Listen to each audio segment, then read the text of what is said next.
Les 5 phases par lesquelles passe un homme amoureux. Souvent, une relation, ça commence par un « salut, ça va, elle a l'air cool », puis « waouh, elle est trop cool, j'adore être avec elle », énormément d'euphorie, puis ça finit par « elle va m'engueuler si je sors pas les poubelles », globalement.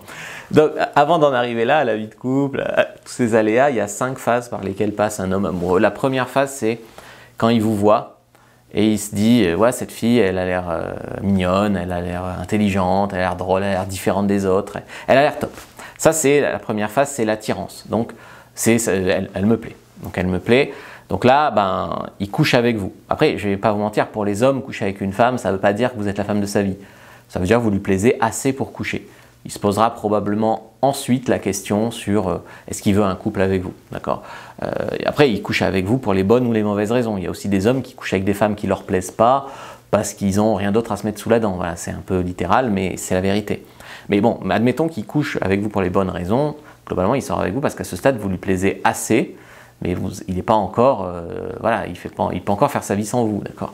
Donc, on est un peu, après on rentre dans la phase 2, où on commence à avoir des émotions. Donc là, on rentre dans la phase 2, où après l'attirance des premiers moments, on a une certaine idéalisation, on commence à avoir des émotions, ouais, j'ai une copine, c'est cool, j'ai jamais vécu ça, voilà, ce genre de phrase, elle est très différente. Donc le mec est euphorique, c'est un peu les montagnes russes, hein, parce que c'est de l'euphorie. Très souvent, quand ça monte vite, bah, dans la vie, ça redescend aussi vite. Donc, en fait, il vit très intensément. Ça, c'est des choses que j'ai vécues quelques fois dans ma vie. Je pense que c'est quand même du début d'amour, hein, mais ça, on le vit pas avec chaque fille qu'on rencontre, en tant qu'homme en tout cas. Donc, ça, c'est plus quelques filles dans sa vie. Et si vous lui faites cet effet-là, c'est déjà bien, mais c'est pas encore l'amour, d'accord? C'est le début. Donc c'est une phase un peu passionnelle, on va dire, c'est un peu la passion. Il peut y avoir plus ou moins d'alchimie, des fois on a une alchimie avec une fille, au lit c'est génial, on croit que c'est de l'amour, mais c'est juste de l'attirance physique guidée par les phéromones et l'inconscient, voilà, et la partie animale en nous. Donc à ce stade, on s'emballe un peu, on idéalise, on veut faire des enfants, on fait des projets sur la comète, elle est spéciale, elle est différente, voilà, tout ça. Donc ça c'est la phase 2. Jusqu'à la phase 2, je pense que les hommes et les femmes, c'est à peu près pareil. C'est-à-dire que vous, des fois vous rencontrez un homme, a priori c'est pas votre genre, et puis après il vous séduit. Mais à un moment, il y a un moment où il y a de l'attirance. Les femmes généralement couchent pas avec un homme qui leur plaît pas. Ça c'est une grosse différence. Les hommes des fois couchent avec des femmes qui leur plaisent pas vraiment. Souvent au moment où la femme couche avec l'homme, l'homme lui plaît plus que elle plaît à l'homme. Malheureusement, souvent pour une femme, pour coucher avec un homme, il faut un stade un peu plus avancé que l'homme pour coucher avec une femme. Donc à ce stade, vous avez un petit peu d'avance sur lui, ça il faut le comprendre, comment ça marche. À ce stade, en vue du couple, en vue de l'amour, vous avez généralement un petit peu d'avance sur lui. À part si le mec est à fond sur vous depuis des années, d'accord, ça c'est encore autre chose. Mais dans le cadre d'une rencontre qui se fait comme ça, là vous êtes un petit peu en avance sur lui. Ensuite, il y a une phase que beaucoup de femmes ne comprennent pas. Je l'ai appelée la phase rationnelle. Cette phase rationnelle, c'est le moment où le mec, vous êtes quasiment sûr qu'il a des sentiments, vous en êtes sûr même. Il a des sentiments pour vous, mais il veut réfléchir. Il se demande si c'est vraiment ce qu'il veut. Il se refroidit par moment. Donc par moment, il est super sympa, super chaud, il fait des projets. Puis d'un coup, il se refroidit, il se referme. Il se pose des questions. Je ne sais pas si c'est politiquement correct de le dire, mais il se demande, puisque j'ai trouvé elle, est-ce que je ne peux pas avoir mieux ? Voilà. Est-ce que je veux vraiment ça? Parce que dans l'esprit d'un homme, séduire, c'est renoncer. Donc se mettre en couple, c'est renoncer à toutes les autres femmes. Donc en fait, il y a quelque chose, il se dit, ah mais je viens à peine de commencer à séduire, j'en ai trouvé une super, je peux peut-être encore trouver mieux. Tu vois, il est en confiance, quoi. Et donc il est en train de se poser toutes ces questions-là. Donc il peut avoir peur aussi à ce stade, par exemple, et peut-être que des fois il a dit je t'aime à une fille, et puis quand il a dit je t'aime, la fille, elle a dit ah ben moi j'en suis pas là, et puis elle a quitté. C'est arrivé que des filles quittent des hommes parce qu'elles ne sont pas amoureuses et que le mec dit je t'aime. Voilà, il a peut-être eu des peurs, peut-être qu'il a peur, peut-être que voilà, il a des sentiments pour vous, mais je sais pas, au lit c'est pas top. Il y a des incompatibilités, vous avez déjà des enfants, il en voudrait, enfin des choses comme ça, voilà. Donc il rationalise, il réfléchit. À ce stade, il faut que vous répondiez quand même à ces questions, que vous le rassuriez sans lui mettre la pression. Je suis désolé, c'est un stade où il faut faire preuve d'un peu de patience. Un peu, j'ai dit, il ne faut pas vous laisser maltraiter, il ne faut pas que ça dure des années, mais il peut avoir, je pense que les femmes n'ont pas trop cette phase-là, beaucoup moins que les hommes en tout cas. c'est cette phase de rationalisation. Et là, donc là, vous êtes vraiment en décalage. Parce que très souvent, les femmes, à ce moment-là, à la fin de la phase 3, enfin même à la fin de la phase 2, elles ont des sentiments pour un homme, elles veulent que ça marche. Et s'il y a des red flags, elles se mettent des œillères. Si le mec, il sait pas trop ce qu'il veut, elles veulent le faire changer. Si le mec est imparfait, qu'elle a des sentiments pour lui, elle veut que ça soit lui, mais lui qui devienne parfait, mais que ça soit lui quand même. Donc la femme, elle prend sa décision très souvent, les femmes, sur l'émotion. Je ressens quelque chose pour lui, donc c'est lui, il faut que ça marche, voilà. Ce qui est une façon de sélectionner, hein. On dit souvent que la femme est émotionnelle, l'homme est rationnel. L'homme, il a des émotions, mais il peut quand même quitter cette fille. Et il a besoin d'une autre phase. Et d'ailleurs, il peut se mettre avec une fille avec qui il y a moins d'émotions, qu'il aime bien, mais il y a moins si rationnellement, ça fait sens pour lui. Donc ça, c'est quelque chose qu'il faut vraiment comprendre. Moi, je me rappelle, je me suis des fois forcé à quitter des filles. Ça m'a fait mal, ça m'a fait pleurer. J'étais triste. Je me suis dit non, non. Je me rappelle quand j'ai commencé à un peu à séduire, là, vers 25 ans, j'étais sorti avec une petite blonde. Sur le papier, c'est tout ce que j'aurais voulu quelques années avant. Je rêvais devant ces filles-là, un peu stylées, un peu blondes, aux yeux bleus, jolies. Mais en la fréquentant 3 mois, elle était un peu radine. On n'avait pas le même niveau d'ambition, on va dire ça comme ça. Elle commençait à me parler de faire des enfants. Elle avait quoi, 22 et moi 24 ans, quelque chose comme ça. J'ai dit, ça m'a fendu le cœur, mais je l'ai quitté. Je me rappelle d'une autre, comment elle s'appelait Mélodie, pareil, super sympa, jolie, asiatique, vraiment très jolie. Je suis resté quelques mois avec elle, et au bout d'un moment, il y a eu un truc, je l'ai quitté. Je l'ai quitté parce que je sentais que voilà, elle sortait avec ses potes picolés, elle était serveuse dans un bar. Voilà, je l'ai quitté. J'avais pas énormément de choses à lui reprocher, mais je sentais que ça le faisait pas, que ça on n'irait pas loin. Même si j'adorais passer du temps avec elle, elle était franchement marrante. Non, je l'ai quitté. Voilà. Donc tu vois, des hommes qui peuvent, par la phase rationnelle, quitter des femmes. Je vous ai fait une fiche d'ailleurs pour vous, pour savoir si vous êtes vraiment amoureuse. Parce que très souvent, on confond l'attirance et l'amour, la passion et l'amour.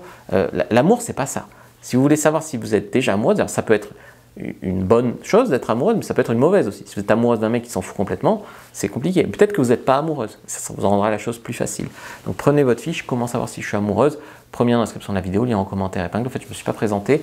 Je suis Fabrice Julien, coach et auteur, notamment auteur de Le Trouver, Le Rencontrer, Le Garder et Dans la tête d'un homme au lit, que vous pouvez retrouver sur Amazon. Prenez déjà votre fiche gratuite. Abonnez-vous à la chaîne si ce n'est pas fait, likez, commentez, partagez. Je vous remercie pour tout ça. Donc la 4e phase, c'est la phase de test. Donc il réfléchit et il se pose des questions.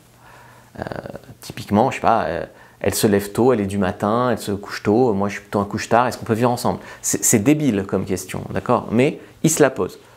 Ensuite, il y a des tests, le test du temps. Il y a des moments où la vie va vous tester. Vous allez traverser des épreuves. Il va vous tester. Est-ce que vous êtes là pour lui? Ce genre de choses. Aussi, intellectuellement, il va vous tester. Est-ce que vous faites des remarques intelligentes à ses yeux, d'accord? Est-ce que politiquement ça match? Est-ce que tout ça? Il va aussi tester votre fiabilité. Peut-être qu'il vous demandera des services.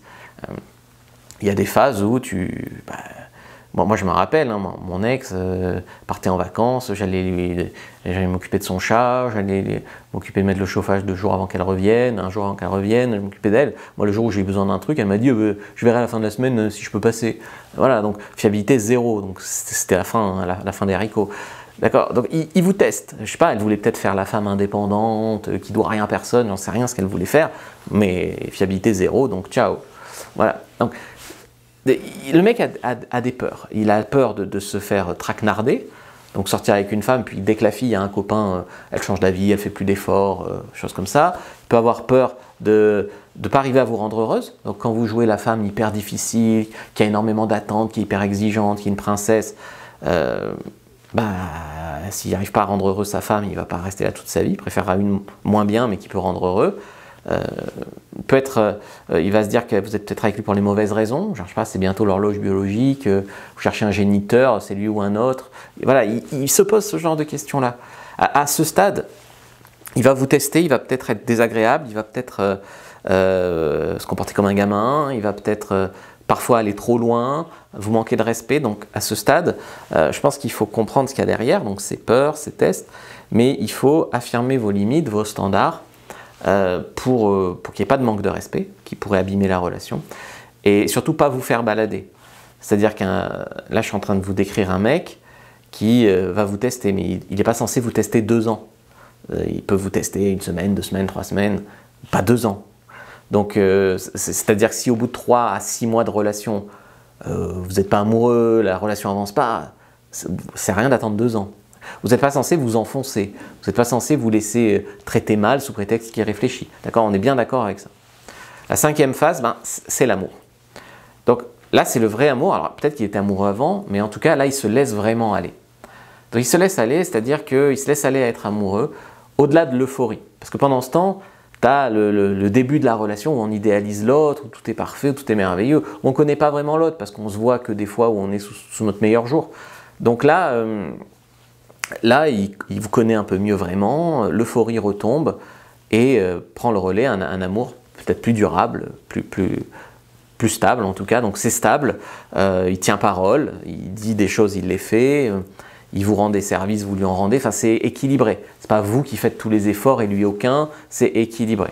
Et puis il y a une progression, donc vous vous voyez de plus en plus. Peut-être qu'au début vous voyez 1 fois par semaine, vous commencez à voir 2 fois, vous commencez à faire des projets communs, de partir en vacances ensemble, d'habiter ensemble, tout ce genre de choses. Et en fait, il faut comprendre qu'il y a presque, on va dire, une grosse phase de plus chez l'homme avant de se laisser aller à être amoureux. Vous avez pris bien plus tôt souvent votre décision que c'est lui et pas un autre, par rapport à lui. Et il y a une sorte de renversement, pas de pouvoir, mais de perspective, qui fait que lui, à un moment, il se met dans sa caverne, il réfléchit, machin, et vous êtes déjà amoureuse, donc vous, et souvent, là, soit vous paniquez, vous avez besoin d'être rassuré, vous lui mettez des ultimatums, vous lui mettez de la pression, soit vous vous écrasez complètement et il perd son respect pour vous et ça abîme la relation. Donc ça, c'est des pièges en fait dans lesquels il ne faut pas tomber. Je vous explique exactement comment passer donc ces délicates phases, ces délicates étapes dans ma nouvelle formation qui s'appelle « Comment faire tomber un homme amoureux ». Donc je vous explique comment passer notamment la délicate phase de rationalisation chez l'homme, que probablement vous ne comprenez pas vraiment parce que vous ne vivez pas la même chose. La phase de test aussi, vous testez l'homme mais pas au même moment, vous le testez souvent bien plus tôt et vous n'avez pas forcément les mêmes peurs. Donc tout ça je vous l'explique dans Comment faire tomber un homme amoureux, ma nouvelle formation. Donc il faut essayer de comprendre que tomber amoureux pour un homme, c'est comme essayer d'assembler un meuble Ikea sans notice. Il galère, il hésite, mais au final, il s'attache. Je vous laisse avec une autre vidéo à regarder pour aller plus loin. Je vous remercie. À bientôt.